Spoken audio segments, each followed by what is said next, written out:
Hello, friends. This is Reverend Rita Hayes, the Associate Pastor at Greenbrier United Methodist Church. On this Holy Tuesday, I wanted to show you a display that I have in my home. This is my Snow Village Easter collection. You see all the lighted buildings? Now, I got to looking at this collection and I got to thinking, boy, it's pretty secular. There's the gazebo. There's lots of buildings that have to do. We have a chocolate factory, an M&M house, a little bunny van back here. We have children who are down here going on an Easter egg hunt. Even over here we have the Easter bunny and some children looking at the Easter bunny and people out enjoying the Easter season. Now, there's certainly nothing wrong with that. We all enjoy Easter egg hunts. We enjoy getting our clothes ready for Easter Sunday. We are maybe thinking about the meal that we're going to cook and to serve on Easter. But I am so glad as I looked at my display that I had at least one building that reminded me of what Easter is all about. The lighted church here with the pastor and the people coming to church to worship God. Brother Jason and I are sharing with you during Holy Week about some events in the life of Christ. And on this Tuesday, Jesus is very busy. Yesterday, on Monday, Jesus turned over the tables in the temple to declare that God's house was a house of prayer and that there was to be justice for all of God's people. And today, Jesus is very again, and his busyness starts early in the morning. But what I noticed about this day is just like these lighted buildings, Jesus is teaching us about ways to let our light shine. Matthew 5:16 says, "Let your light shine before people, that they will see your good works and give glory to your Father who is in heaven." And as we go through this Tuesday, notice all the ways Jesus talks to us about letting our light shine. But he also gives us a warning. Through his teachings, he tells us ways in which people are not letting their light shine. His teachings on that day start early in the morning. Mark 10 tells us early in the morning as Jesus and his disciples were walking along, they saw the fig tree withered from the root up. Peter remembered and said to Jesus, "Rabbi, look how the fig tree you cursed has dried up." Jesus responded to them, "Have faith in God. I assure you that whoever says to this mountain, 'Be lifted up and thrown into the sea,' and doesn't waver but believes what is said will really happen, it will happen. Therefore, I tell you, whatever you pray and ask for, believe that you will receive it and it will be so for you. And whenever you stand up to pray, if you have anything against anyone, forgive, so that your Father in heaven may forgive you your wrongdoings."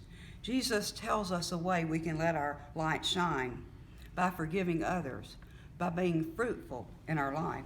This fig tree was not producing any fruit. Figs in the scriptures were signs of blessing. And so by talking about the withering of the fig tree, Jesus was also condemning the nation of Israel. They had not lived up to their potential. They had not been the fruit that God had called them to be. And so Jesus is saying, don't be like this withered fig tree. Let your light shine. And then Jesus goes on to teach many things during that day. He goes into the temple and he debates with the religious leaders. In his debates with the religious leaders, he tells us about ways not to let our light shine by being showy in our religion, by puffing ourselves up and being vain. Rather, we let our light shine by being humble. He gets into debate with both the Pharisees and the Sadducees, and he talks to the Sadducees about the resurrection, and they wanted to trick Jesus, and so they questioned him. But Jesus is able to talk to them in a way in which they know that he knows what he is talking about, and so they leave him alone. Then he goes on to teach parables in the temple. Many of the parables that we find here on this Tuesday. He talks to them about the parable of the bridegroom, the bridesmaids who come, half of them have their light shining bright. They've kept their oil. And he says, like that, you must keep your light shining bright. And then he talks about the foolish ones who do not let their light shine brightly. They have let their oil go out. Jesus also commends a poor widow who puts her very meager coins into the treasury there. And he says by doing that, though, she's given her all. She's given all she had. She gave sacrificially. That way, she is letting her light shine. And she's an example to all those rich people who come in and they are not going to miss the money that they have given, but she will miss her coins. She is letting her light shine for God. From the temple, Jesus goes to the Mount of Olives.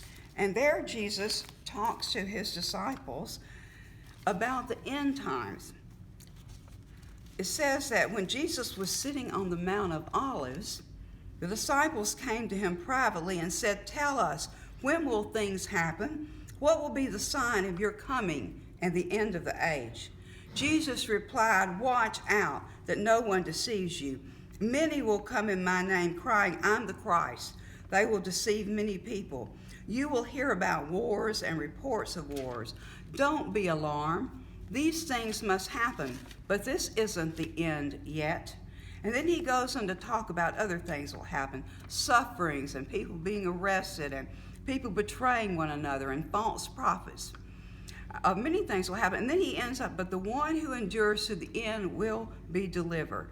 This gospel of the kingdom will be proclaimed throughout the world as a testimony to all the nations. Then the end will come. So Jesus is saying, we don't know when the end will come. Many things will happen. But just keep shining your light in the darkness of the world until the end does come.